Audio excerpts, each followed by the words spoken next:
What up, babes? It's your girl, Dash. Come back to Criminal Takes. Well, it's that time, you guys. It's movie review time, and this is for the movie titled The Black Phone, directed by Scott Derrickson, starring Ethan Hawke, Mason Thames, and Madeline McGraw.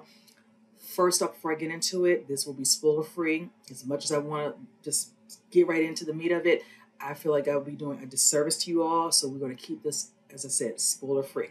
Now, with that said, I truly enjoyed this film. This is one, well over a year. I knew this was in the works. When we initially saw the trailer, I love what I said. I was literally engulfed in that trailer. I didn't want to watch anything else. I think it was the first one that came out, and I left it like that, and that's all I need to know because it gave me enough where I had an idea of what's going on in the overall storyline, but I didn't want to see anything else because, as you all know, these trailers sometimes give a little bit too much, the editing, whichever. So with that said, and the fact that it's directed by Scott Derrickson definitely had me intrigued. I'm a fan of some of his previous work, Sinister, Doctor Strange, one of my favorites, Exorcism of Emily Rose. So right there, and then with the casting, of course, Ethan Hawke as well being at the cast at the helm, that pretty much solidified it for me. So with that said, when you talk about the overall film, it definitely, of course, has a 70s vibe. I think I want to say, was it 1978 or 74? I'm not sure, but it was mid 70s.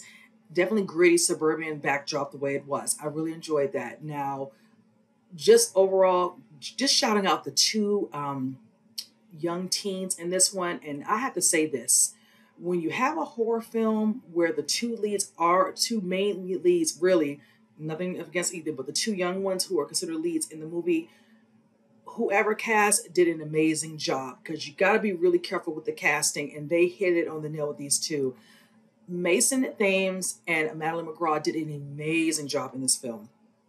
One thing with Mason playing Finney, he's very awkward, definitely dealing with a lot of teen angst. Of course, you're in school, in high school, and you're dealing with, of course, studies. He loves his sports, and you're dealing with, of course, at times bullies.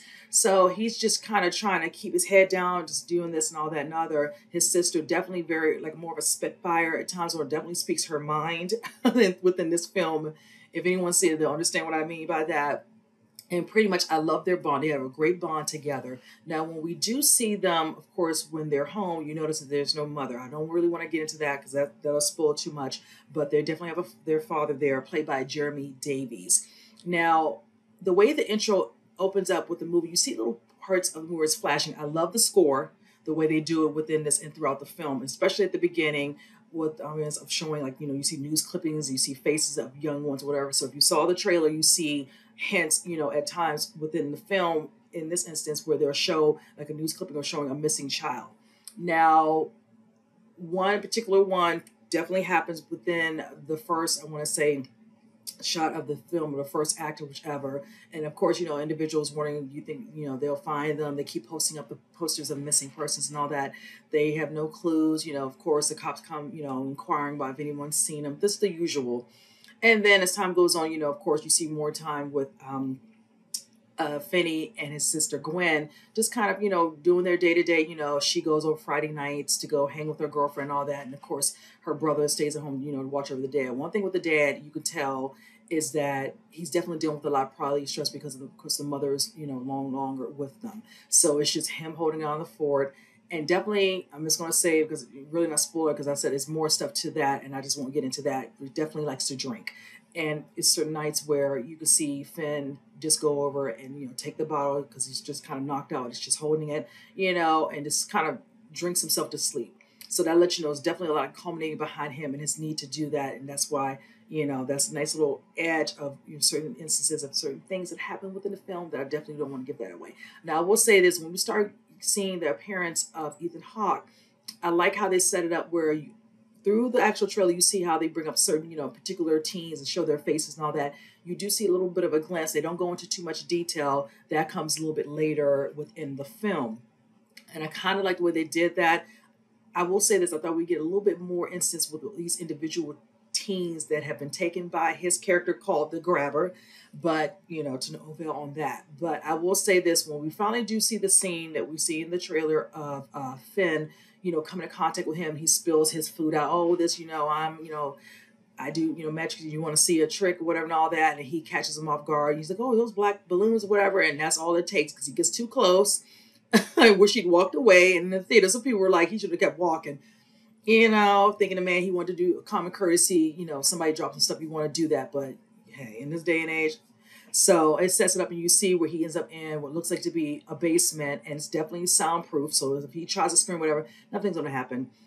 It just wasn't going down either way. I will tell you this with Ethan, he gives scary really good. I've seen him in many films. He's only a couple years older than me, so I've been following him since his early teens when he's been in films going that far back. So I like when he can play a little bit of everything, but when he's doing the creepy, I'm here for it. And this one, he's just straight sinister with it, true, to be honest with you. And I will say, when you see the interaction with him trying to engage Finn and find out things about him, whatever. No, he doesn't want to convey anything. Him at first doesn't want to feed him. He's like, I'll come back, whatever. And kind of, keeping him in a certain way where he eventually will want to some sort of an interaction. He's going to, of course, want to eat, want to drink, or whichever. But when we get into the head of title with the name of the film, The Black Phone, that's when you start hearing the ringing. And at first, you don't hear anything. And in a couple other moments, as days go by, a couple of days here and there, then finally picks up the phone. That's when you start hearing voices. And of course, it's like they said in the trailer, voices of some of his previous, teen kills. And I like the way it set it up with some individual ones that we do get introduced within the film, throughout. Some of them, in passing, and other ones where Finn actually knew of. And I will give a shout out to one that I actually liked. He goes by the name Robin in the film, and his real name is Miguel. I want to say Cazares Mora. I hope I'm saying his full name correctly. I really liked it. His little part. He had maybe a couple of scenes, and one was very, very effective, and another one where he's trying to be of aid to Finn, and then the last one, that comes within the actual film. I was, very, helpful to him to get him past, a certain milestone to deal with the grabber.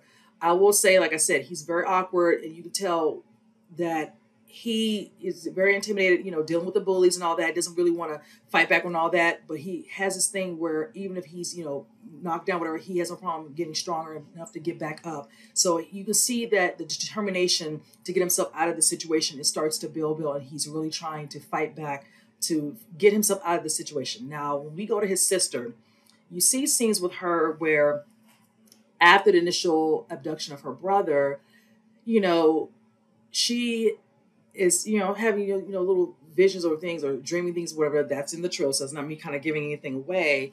I like how she has moments, and I won't say too much about them, where she's, speaking to someone and wanting them to help her find, her brother, like, please, because now that this has come close to home now, it's like, these moments are happening. Now, I will say this, there's a moment between her and her father. This is why I didn't want to really get into that, where he feels strongly about her, it's just dreams, stop, doing these things, whatever, and all that. And it kind of gets very physical in that instance with her dad, being that he's dealing, with his own issues, especially with stuff that happened with the mother, and then this issue with his daughter. And it just, you could tell there's definitely a lot there, and he's definitely not dealing with it. He just pretty much drinks just to kind of numb himself to it. And his daughter trying to explain to her father, make her understand, she can't help that this situation, if this happens, whatever. And especially now that her brother's gone, she wants to help. And eventually he kind of, sees and wants to. It's like his son, so he kind of takes a little initiative with her with that. And I like how she's just determined. She refused to believe her brother is, gone. She has an inkling, and like I said, moments here and there, she has little clues and little things that can, of course, help the authorities. Also with the grabber, one thing I noticed that was very intense with him, I love the phone calls. So certain things will come up where he would, try to, do certain things to get a rise out of Finn, make him do something so he can, have his moment with him, like some sort of game. And I like how with the particular phone calls here and there, they would say, don't do this or don't do that. He might want to do this, whatever. And just, certain instances of what happened probably with them.